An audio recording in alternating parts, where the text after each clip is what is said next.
I do not know much about international law, but every person who has to dabble in public affairs inevitably comes up against it and has to take the advice of experts.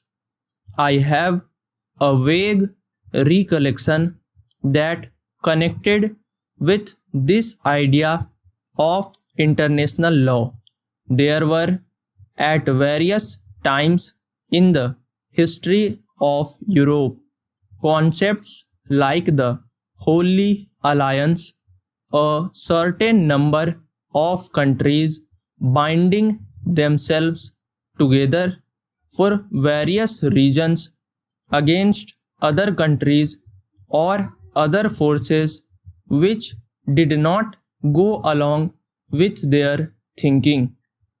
That, of course, is contrary to the very concept of internationalism.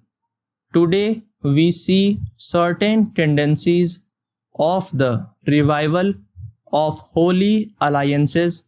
They are not called by that name, but certain groups of nations function more or less on the basis of the Holy Alliance idea.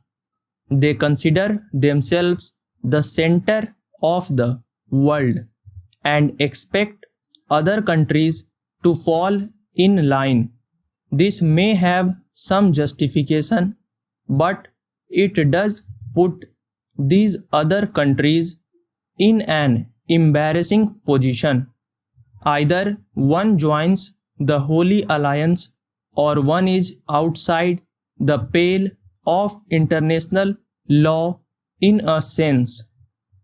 The emergence of Asian and African countries as independent nations and this return to the Holy Alliance idea make it important that concepts of international law should be examined closely. Let us take the United Nations. I think it was supposed to be an international organization, inclusive of all the independent nations of the world.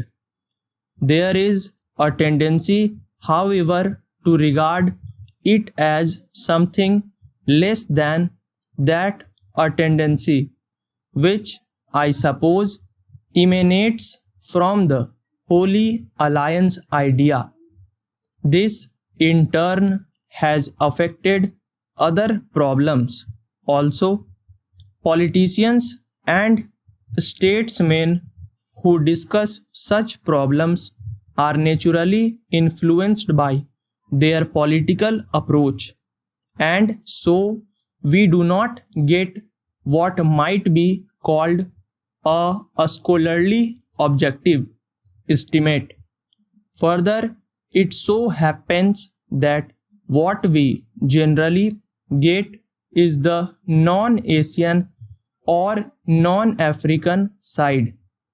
I respect that side, but it is possible that the scholars of that persuasion might not bear in mind some aspects which would be obvious to Asian scholars and jurists.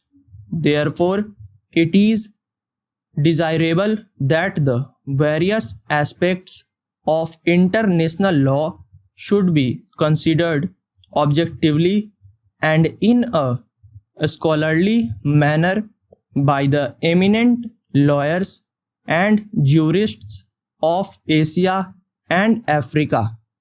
Nowadays, many words and phrases are used, the dictionary meaning and significance of which have changed completely in the hands of politicians, that is, people of my tribe.